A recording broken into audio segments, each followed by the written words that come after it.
Eh bien bonjour Benoît, nous nous retrouvons aujourd'hui pour faire ce comparatif entre le nouveau Burgman 650 et le BMW 650 GT. Deux scooters GT qui ont une utilisation également urbaine. Bon, alors le Burgman 650, brièvement, ça fait 10 ans que ce véhicule était sorti, même plus, sur le marché français. Il s'en est vendu une petite dizaine de milliers, donc on retrouve une ligne quand même assez similaire. En le mettant à côté d'un ancien modèle, c'est que vu de face, on voit quasiment pas la différence. Bon, l'arrière a totalement changé, par contre, il est affiné et c'est un scooter qui finalement paraît pas très gros face au BMW. Le BMW en effet a des volumes impressionnants par rapport au Burgman qui paraît quand même relativement bas.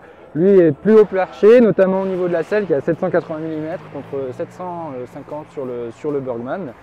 Donc on a vraiment une différence de position notable. En se mettant au guidon du Burgman, effectivement, on est un peu déçu. Bon, l'instrumentation a complètement changé, mais elle n'est pas...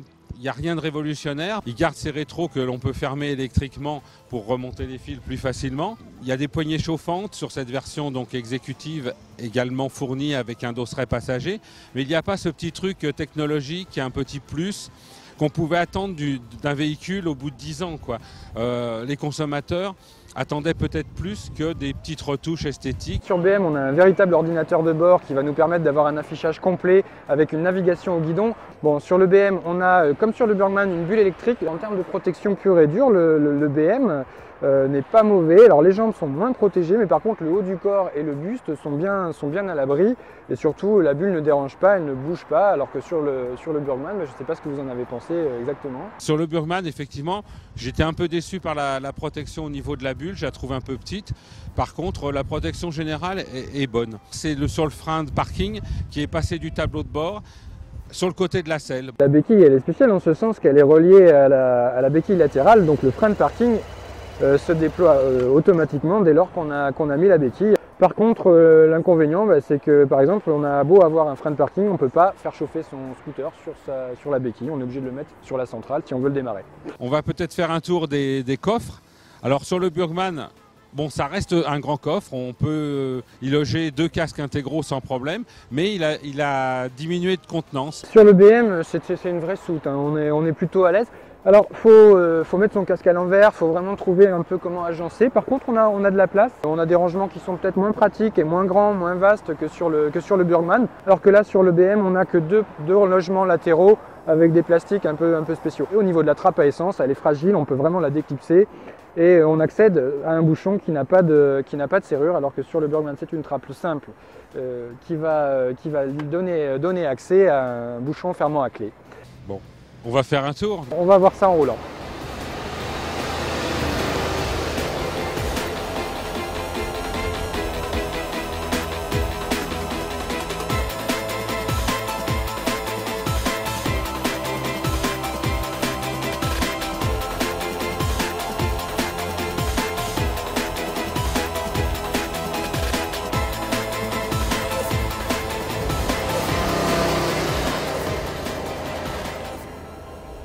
C'est parti au guidon du BMW C650 GT, le scooter routier de BMW avec ses qualités en ville et à basse vitesse, à savoir une très bonne maniabilité.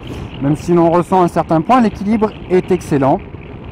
Reste à composer avec le moteur qui est relativement rugueux. On a quand même un comportement très surprenant pour un moteur de scooter avec pas mal de vibrations, un tempérament malgré tout explosif, surtout lorsqu'on aborde le régime moteur aux environs de 4000 tours minute. Mais lorsque l'on est à l'arrêt et qu'on accélère, c'est le moment où on peut avoir des décrochages de l'arrière, notamment lorsque l'on se trouve sur des ronds-points ou des surfaces légèrement glissantes. Alors dans ce cas-là, on a au moins l'avantage d'avoir une coupure du moteur qui va simuler un anti-patinage. On est très à l'aise, d'autant que le confort est excellent et la selle offre une assise très agréable avec un dosseret qui donne un excellent maintien. On va donc accélérer légèrement, remonter la bulle en position maximale. Alors la bulle est lente à monter. On arrive sur le rond-point, gros freinage, voilà. Ça ne branche pas, ça encaisse, on repart, on relance. Toujours en se méfiant du pic de caractère que peut avoir le C650 aux environs de 4000 tours minute.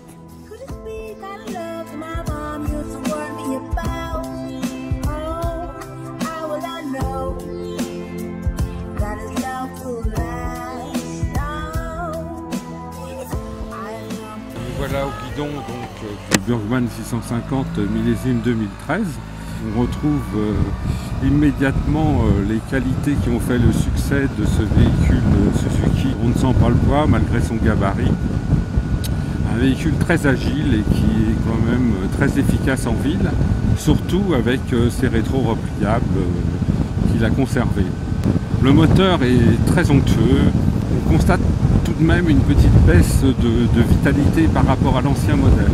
Certainement pour faire des économies de carburant, Suzuki a décidé de faire un véhicule un peu moins riche en carburation, ce qui fait que quand on ouvre en grand au niveau des 4000 tours minute, on a un petit temps de réponse qui est bon, pas très apprécié. Il y a une touche power qui permet de monter un peu plus dans les régimes et donc d'avoir une efficacité supplémentaire. Au niveau du freinage, comme on l'a vu, ça freine toujours très bien. Il est livré sur cette version exécutive avec l'ABS. On peut également remarquer qu'il possède toujours son système de commande manuel des vitesses. Un artifice, un peu un gadget qui ne sert pas à grand chose. Nous terminerons par le confort. Alors un véhicule très agréable, très confortable, le pullman du scooter comme beaucoup l'ont décrit, et l'on peut même ajuster le pare-brise à la hauteur que l'on veut. On constatera juste qu'il est un peu court pour une vraie protection au niveau du casque. On est parfaitement calé avec le dosseret, on allonge les jambes et ça coule.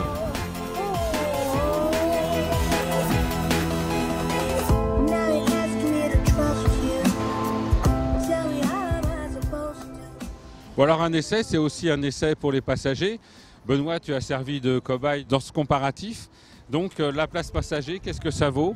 Alors, personnellement, j'ai préféré le Burgman, tout simplement parce que dans cette version exécutive, il a aussi ce dosseret passager qui est confortable, contre lequel on peut se caler. L'assise est vraiment large, elle est aussi douce, elle est souple. On a des poignées qui sont très bien positionnées, qui tiennent bien en main et qui sont relativement avancées. Et surtout, les pieds sont vraiment à l'aise, pas exagérément écartés. On est bien, on est vraiment bien derrière et on sent qu'on pourra faire du kilomètre et de la ville sans problème.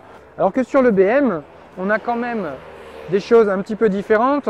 On est un petit peu plus sportif dans la définition avec des platines repose-pieds qui sont un peu plus relevées, des jambes un peu plus écartées, une selle pas désagréable dans l'absolu, mais en cuvette et vers l'arrière, donc on ne peut pas trop se rapprocher du conducteur. Et on n'a pas, en deux séries, on n'a pas de dosseret pour le passager.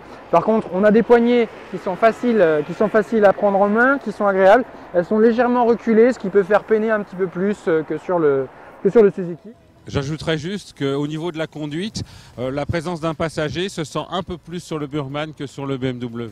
Ah, par contre, astuce est fort sympa, sur les deux, là, sur celui-ci, deux séries, on a la selle chauffante pour le conducteur et pour le passager. Alors que là, sur le BM, on aura aussi une selle chauffante sur deux positions et séparément pour le passager et pour le conducteur. Le conducteur la réglera au guidon, le passager le réglera directement au moyen de l'interrupteur qui se trouve sur sa selle.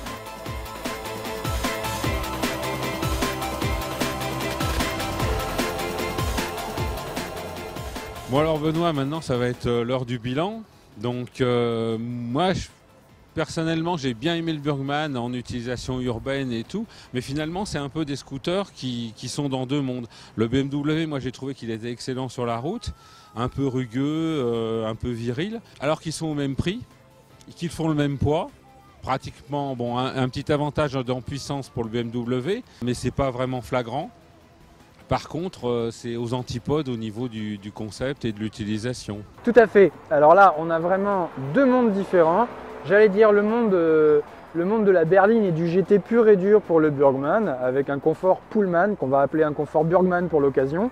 Et puis le GT de BMW, qui serait plutôt sportif dans l'âme. Par contre, le moteur est beaucoup moins agréable que sur le Burgman, et ça, on ne pourra pas le lui enlever. C'est une question de choix et de confort et surtout de goût. Mais c'est vrai qu'à caractéristiques équivalentes, on a vraiment deux scooters très très différents. Globalement, le BM peut être sympathique, le Burgman pour voyager, pur et dur.